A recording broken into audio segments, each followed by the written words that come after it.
নমস্কাৰ স্বাগতম জনাইছো আপোনালোক সকলোকে মোৰ চেনেললৈ আৰু এই ভিডিঅ'লৈ আপোনালোক সকলোকে মোষ্ট ওয়েলকাম। আজি এই ভিডিঅ'ৰ জৰিয়তে মিথুন ৰাশিৰ 2026 বৰ্ষৰ মে মাহৰ বাবে টেৰট কাৰ্ড ৰিডিং আপোনালোকৰ সন্মুখলৈ লৈ আহিছো। প্ৰতিটো ৰাশিৰ বাবে টেৰট কাৰ্ড ৰিডিং মোৰ এই চেনেলত পোষ্ট কৰা হ'ব। আজি এই ভিডিঅ'ৰ জৰিয়তে মিথুন ৰাশিৰ মে মাহৰ গুৰুত্বপূৰ্ণ দিশসমূহ যেনে তেওঁলোকৰ কেৰিয়াৰ, চাকৰি, ব্যৱসায়, শিক্ষা, স্বাস্থ্য, ব্যক্তিগত সম্পৰ্কসমূহ লগতে ওভাৰঅল ৱেলথ অৰ্থাৎ এই মে মাহত মিথুন ৰাশিৰ জাতক জাতিকাৰ কি বিশেষ লাভ বা লোকচান হ'ব তাৰ ওপৰত আপোনালোকৰ দৃষ্টিগোচৰ কৰিবলৈ চেষ্টা কৰা হ'ব। লগতে এই টেৰট কাৰ্ড ৰিডিং হ'ব টোটেলি সাইকিক। তেন্তে আহক পলম নকৰি প্ৰভুৰ নাম লৈ মিথুন ৰাশিৰ এই মে মাহটো কেনেদৰে পাৰ হ'ব তাক আজি টেৰট কাৰ্ডৰ জৰিয়তে বিশ্লেষণ আৰম্ভ কৰোঁ। মিথুন ৰাশিৰ জাতক জাতিকাসকলক 2026 বৰ্ষৰ মে মাহৰ আৰম্ভণিতে যথেষ্ট ভাগৰুৱা অনুভৱ কৰা দেখিবলৈ পোৱা গৈছে। এই সময়ছোৱাত আপোনালোকে নিজৰ দায়িত্ব কৰ্তব্যৰ বোজা কান্ধত অকলে ল'বলগীয়া হোৱাৰ বাবে আপোনালোকে হয়তো যথেষ্ট ভাগৰুৱা অনুভৱ কৰিব পাৰে। প্ৰকৃততে ক'বলৈ গ'লে এই মাহত আপোনালোকৰ যথেষ্ট কাৰোবাৰ ছাপোৰ্টৰ প্ৰয়োজন হৈ পৰিছে আৰু ক'বলৈ গ'লে এই মাহত আপোনালোকে নিজৰ কৰ্মৰ ক্ষেত্ৰত ইমানেই ব্যস্ত হৈ থাকিব যে নিজৰ স্বাস্থ্যৰ ক্ষেত্ৰতো বিশেষভাৱে কিন্তু চকু দিবৰ বাবে আপোনালোকৰ সময় নোহোৱা হ'ব। গতিকে এই মাহত আপোনালোকে নিজৰ স্বাস্থ্যৰ ক্ষেত্ৰত বিশেষভাৱে গুৰুত্ব দিব, নহ'লে আপোনালোকৰ স্বাস্থ্যও যথেষ্ট অৱনতি হোৱা হয়তো দেখিবলৈ পোৱা যাব। লগতে এই মাহত মিথুন ৰাশিৰ জাতক জাতিকাসকলে হয়তো তেওঁলোকৰ মাজত গম নোপোৱাকৈ কিবা কু অভ্যাস গঢ়ি উঠিব পাৰে। মদ, ভাং, বিড়ি, চিগাৰেট খোৱা বা অতিৰিক্ত তামোল পাণ সেৱন কৰাৰ নিচিনা কু অভ্যাস গঢ়ি উঠিব পাৰে, নতুবা এই সময়ছোৱাত হয়তো আপোনালোকে কুসংগৰ প্ৰভাৱতো পৰিব পাৰে। গতিকে এই সময়ছোৱাত আপোনালোকে যদি কাৰোবাৰ লগত বন্ধুত্বপূৰ্ণ সম্পৰ্ক ৰক্ষা কৰি চলিব বিচাৰে তেন্তে তেনে ব্যক্তিক ভালদৰে আপোনালোকে জানি লৈহে নিজৰ সম্পৰ্ক গাঢ় কৰিব। লগতে কেৰিয়াৰ বা ফাইনেন্সৰ ক্ষেত্ৰত যদি চাওঁ, এই মাহত আপোনালোকে নিজৰ কেৰিয়াৰ ক্ষেত্ৰত হয়তো ভবা ধৰণৰ উন্নতি কৰিব নোৱাৰিব পাৰে। বিশেষকৈ যিসকলে চাকৰি কৰি আছে তেওঁলোকৰ হয়তো চাকৰিৰ ক্ষেত্ৰত এই মাহত প্ৰমোশ্যন বা ইনক্ৰিমেণ্ট নহ'ব পাৰে, বা আপোনালোকে যি ঠাইত হয়তো ট্ৰান্সফাৰ বিচাৰি আছিল সেই ঠাইত হয়তো আপোনালোকৰ ট্ৰান্সফাৰ নহ'ব পাৰে, নতুবা জব প্লেচত আপোনালোকে জব পলিটিক্সৰ সন্মুখীন হ'বলগীয়া হ'ব পাৰে।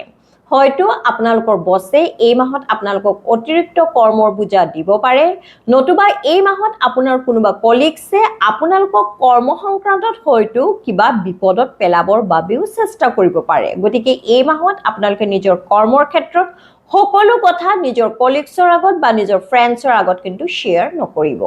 কিন্তু বেপাৰ বাণিজ্যৰ ক্ষেত্ৰত এই মাহত আপোনালোকৰ হাতলৈ হয়তো যথেষ্ট টকা পইচা আহিব পাৰে, কিন্তু এই মাহত আপোনালোকৰ টকা পইচা যথেষ্ট খৰচ হোৱাও দেখিবলৈ পোৱা গৈছে।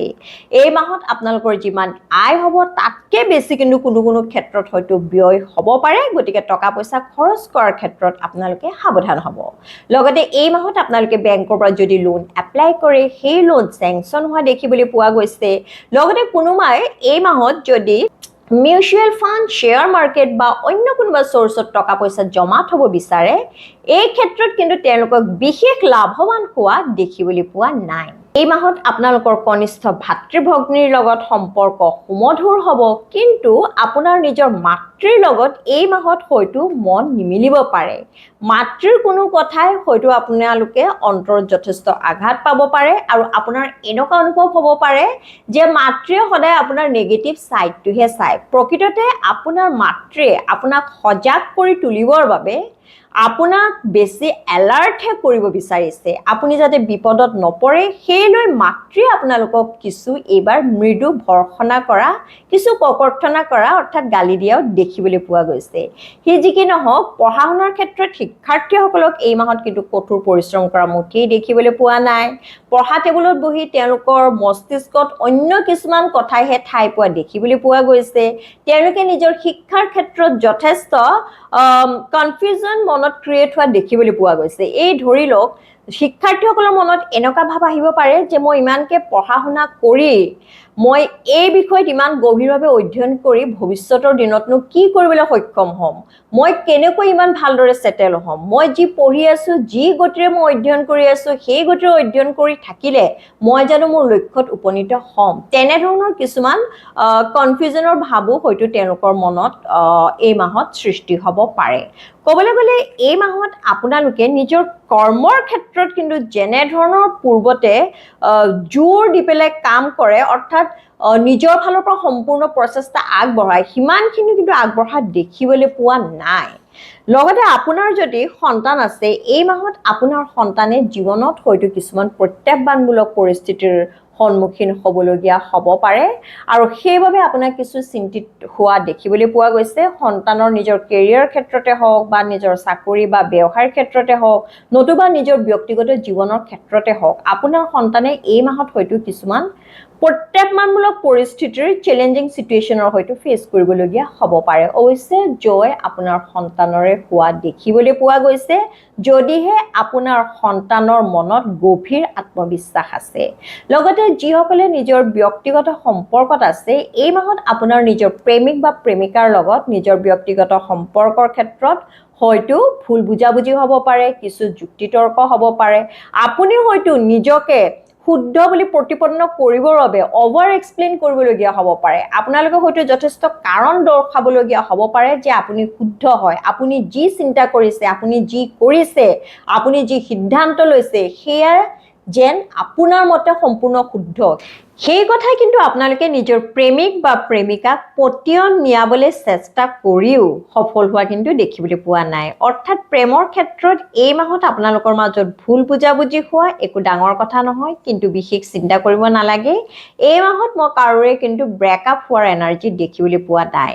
লগতে যিসকল ছিংগল হৈ আছে, তেওঁলোকৰ এই মাহত জীৱনত নতুন প্ৰেমৰ প্ৰস্তাৱ অহা দেখিবলৈ পোৱা গৈছে, যদিও সেই প্ৰেমিক বা প্ৰেমিকাজন স্বভাৱতে ক'বলৈ গ'লে যথেষ্ট পজিটিভ হ'ব পাৰে, আপোনাক যথেষ্ট সন্দেহৰ চকুৰো কোনো ক্ষেত্ৰত চাব পাৰে আৰু আপোনাৰ ওপৰত যথেষ্ট হয়তো অধিকাৰ সাব্যস্ত কৰিব পাৰে। গতিকে প্ৰেমত পৰাৰ আগতে আপোনাৰ প্ৰেমিক বা প্ৰেমিকাজনক ভালদৰে আপোনালোকে জানিবলৈ চেষ্টা কৰক, তাৰপিছতহে আপোনালোকে এক সম্পৰ্কত বান্ধ খাবলৈ চেষ্টা কৰিব। লগতে এই মাহত আপোনালোকৰ শত্ৰু কিন্তু বাঢ়িব। সেই শত্ৰু আপোনালোকৰ মই ব্যক্তিগত জীৱনৰ ক্ষেত্ৰতো দেখিবলৈ পাইছো, লগতে আপোনালোকৰ চাকৰিৰ সংক্ৰান্ততো কিন্তু শত্ৰু দেখিবলৈ পাইছো। লগতে আপোনালোকে যদি কোৰ্ট কাছাৰী কিবা মোকদ্দমাত ইনভলভ হৈ আছে, লিগেল মেটাৰ্ছৰ ক্ষেত্ৰতো এই মাহত কিন্তু আপোনালোকক বিশেষ সফলতা লাভ কৰা দেখিবলৈ পোৱা নাই।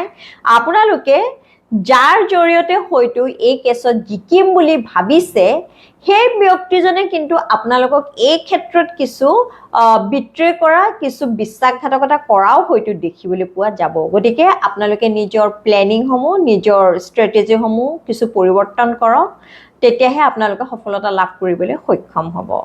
লগতে সাংসাৰিক ক্ষেত্ৰত যদি চাওঁ, এই মাহত স্বামী স্ত্ৰীৰ মাজত বিশেষ ভাল বণ্ডিং, ষ্ট্ৰং বণ্ডিং কিন্তু দেখিবলৈ পোৱা নাই। ইজনে আনজনক লৈ যথেষ্ট উদাসীন হোৱাহে দেখিবলৈ পোৱা গৈছে। ইজনে আনজনক লৈ এই মাহত বিশেষ কিন্তু আকৃষ্টতা অনুভৱ কৰা, ইজনৰ প্ৰতি আনজনৰ যথেষ্ট এটেচমেণ্ট থকা কিন্তু এই মাহত দেখিবলৈ পোৱা নাই। সম্ভৱ এই মাহত আপোনালোক দুয়োজনে হয়তো নিজৰ নিজৰ কামতহে ব্যস্ত হৈ আছে, নতুবা অতীতৰ কিবা মনত দুখ লগা কথা সুঁৱৰি এই মাহত আপোনালোকক যথেষ্ট দুখিত হোৱাহে সাংসাৰিক ক্ষেত্ৰত দেখিবলৈ পোৱা গৈছে। আপোনাৰ হয়তো এনেকুৱা অনুভৱ হ'ব পাৰে, আপোনাৰ স্বামী বা স্ত্ৰীয়ে আপোনাৰ কথাত বিশেষ গুৰুত্ব নিদিয়ে, কিন্তু বেলেগৰ কথাত হয়তো তেওঁ বেছি ইণ্টাৰেষ্ট দেখুৱায়। গতিকে সাংসাৰিক ক্ষেত্ৰত এই মাহত আপোনালোকে নিজৰ মাজত বুজাবুজি ৰাখিবলৈ চেষ্টা কৰিব। লগতে এই মাহত যিসকলে দূৰণিত শিক্ষা লাভ কৰাৰ কথা চিন্তা কৰিছে, উচ্চ শিক্ষাৰ বাবে দূৰণিত যোৱাৰ কথা চিন্তা কৰিছে, তেওঁলোকৰ কিন্তু এই মাহত নিজৰ মনৰ আশা পূৰণ হোৱা, অৰ্থাৎ এই ক্ষেত্ৰত সফল হোৱা দেখিবলৈ পোৱা গৈছে।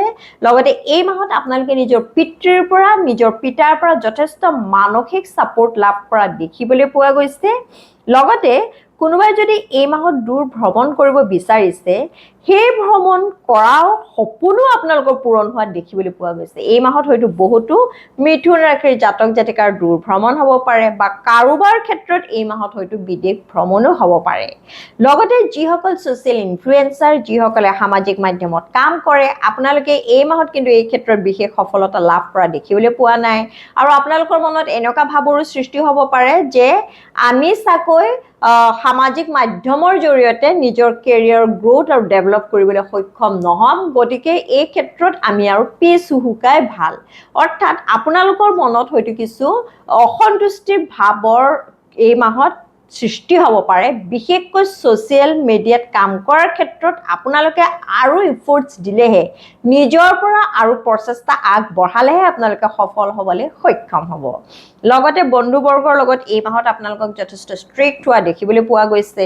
আপোনালোকৰ বন্ধু বান্ধৱে যেন আপোনালোকক বিপদৰ সময়ত অকলে এৰি থৈ আপোনালোকৰ ভাল সময়তহে আপোনালোকৰ লগত একেলগে এনজয় কৰিব বিচাৰে, আপোনালোকৰ কিছু টকা পইচা খৰচ কৰাব বিচাৰে, তেনেধৰণৰ মনোভাৱো আপোনালোকৰ মনলৈ হয়তো আহিব পাৰে। আৰু বন্ধু বান্ধৱৰ ক্ষেত্ৰত ক'বলৈ গ'লে এই মাহত আপোনালোকক কোনো ক্ষেত্ৰত হয়তো আপোনালোকে ক্লেৰিটি লাভ কৰিবলৈ সক্ষম হ'ব। অৰ্থাৎ কোনো বন্ধু বান্ধৱে আপোনালোকক নিজৰ কেৰিয়াৰ ক্ষেত্ৰত, নিজৰ চাকৰিৰ ক্ষেত্ৰত বা ব্যক্তিগত সম্পৰ্কৰ ক্ষেত্ৰত যদি বিপদত পেলাবলৈ চেষ্টা কৰে, এই ক্ষেত্ৰত কিন্তু আপুনি মাহৰ শেষৰ ফালে সেই বন্ধুজনৰ প্ৰকৃত চৰিত্ৰ উদঙাবলৈ সক্ষম হ'ব। লগতে এই মাহত আপোনালোকৰ ডিজায়াৰ অৰ্থাৎ ইচ্ছা কি থাকিব জানেনে, যি হয়তো পূৰণ নহ'ব পাৰে। এই মাহত হয়তো বিশেষকৈ মাহৰ শেষৰ ফালে আপোনালোকৰ মনলৈ এনেকুৱা ভাৱৰ সৃষ্টি হ'ব পাৰে যে এই মাহটো হয়তো আমাৰ প্ৰডাক্টিভিটি বেছি নহ'ল। অৰ্থাৎ আমি যি কাম কৰিম বুলি ভাবিছোঁ সেই কাম হয়তো আমি কৰিবলৈ সক্ষম নহ'লোঁ, কিয়নো আমি প্ৰপাৰ প্লেনিং আৰু প্ৰচিডিঅ'ৰ অনুসৰি সেই কাম কৰা নাই। অৰ্থাৎ আপোনালোকে পূৰ্বতে পৰিকল্পনা কৰিহে আপোনালোকে নিজৰ কৰ্মসমূহ সম্পাদন কৰিবলৈ চেষ্টা কৰিব। এনেই আপোনালোকে যদি এক্সাইটমেণ্টত পৰি আপোনালোকে যদি যথেষ্ট উত্তেজিত হৈ কিবা কাম কৰিব বিচাৰে আৰু আপোনালোকে যদি ইনষ্টেণ্ট সফলতা বিচাৰে, তৎক্ষণাৎ যদি আপোনালোকে সফলতা বিচাৰে, সেয়া লাভ কৰা কিন্তু সক্ষম নহ'ব। গতিকে এই মাহত আপোনালোকে যিয়ে কাম কৰিব নিবিচাৰক কিয়, সেয়া আপোনালোকে ভালদৰে চিন্তা কৰি, গভীৰভাৱে অধ্যয়ন কৰি, তাৰ বাবে আপোনালোকে বিশেষ কিছুমান পদ্ধতি অৱলম্বন কৰিহে নিজৰ কামৰ ক্ষেত্ৰত আগবাঢ়িব। নহ'লে কিন্তু মাহটোত আপোনালোকে নিজৰ কৰ্মৰ ক্ষেত্ৰতে হওক বা নিজৰ ব্যক্তিগত সম্পৰ্কৰ ক্ষেত্ৰতে হওক কিন্তু ভাল এটা ৰিজাল্ট পাবলৈ সক্ষম নহ'ব। সেই যি কি নহওক, এতিয়া টেৰট গাইডেন্সৰ কথা ক'বলৈ গ'লে টেৰট গাইডেন্সৰ বাবে কাৰ্ড আহিছে এচ অফ ওৱান্স। অৰ্থাৎ মিথুন ৰাশিৰ জাতক জাতিকাসকল, এই মাহত আপোনালোকে জীৱনত নতুনকৈ কিবা আৰম্ভণি কৰাৰ কথা চিন্তা কৰক। হয়তো বহু দিনৰ পৰা আপোনালোকে ভাবি আছিল যে এই মাহত, এয়া হয়তো আপোনালোকে মাৰ্চ এপ্ৰিল মাহতে ভাবিব পাৰে যে আমি ইমানখিনি কাম কৰিম, আমাৰ লক্ষ্যত উপনীত হ'বৰ বাবে আমি নিজৰ কৰ্মৰ ক্ষেত্ৰত নতুন কিবা সংযোজন কৰিম, জীৱনত কিবা নতুন আৰম্ভণি কৰিম। কিন্তু সেয়া হয়তো আপোনালোকৰ অন্যান্য কৰ্মৰ বুজাৰ বাবে, নিজকে ইমান সময় দিব নোৱাৰাৰ বাবে সম্ভৱ হৈ উঠা নাই। গতিকে মিথুন ৰাশিৰ জাতক জাতিকাসকল, আপোনালোকে নিজৰ মনটোক ভালদৰে বুজিবলৈ চেষ্টা কৰক আৰু নিজে কি কৰিব বিচাৰিছে প্ৰকৃততে সেয়া নিজৰ মনকে প্ৰশ্ন কৰক, তাৰ পিছতহে সেই কাম আপোনালোকে আৰম্ভ কৰক। তেতিয়া আপোনালোকে নিজৰ কৰ্মৰ ক্ষেত্ৰত 100% সফলতা পাবলৈ সক্ষম হ'ব। তেন্তে মিথুন ৰাশিৰ জাতক জাতিকাসকল, এয়া হ'ল 2026 বৰ্ষৰ মে' মাহৰ বাবে আপোনালোকৰ টেৰট কাৰ্ড ৰিডিং। আজিৰ এই ৰিডিঙৰ এনাৰ্জিৰ লগত আপোনাৰ এনাৰ্জি যদি মিল হৈছে, তেন্তে সৰ্বপ্ৰথমে ঈশ্বৰক ধন্যবাদ জনাওক। লগতে মোৰ চেনেলটো লাইক, শ্বেয়াৰ আৰু ছাবস্ক্ৰাইব কৰি দিব। সকলোৱে সুস্থ থাকক, লগতে সদায় হাঁহি থাকক, তাৰে কামনা কৰি আজিলৈ আহিছোঁ। জয় শ্ৰীৰাম, জয় বজৰংবলী।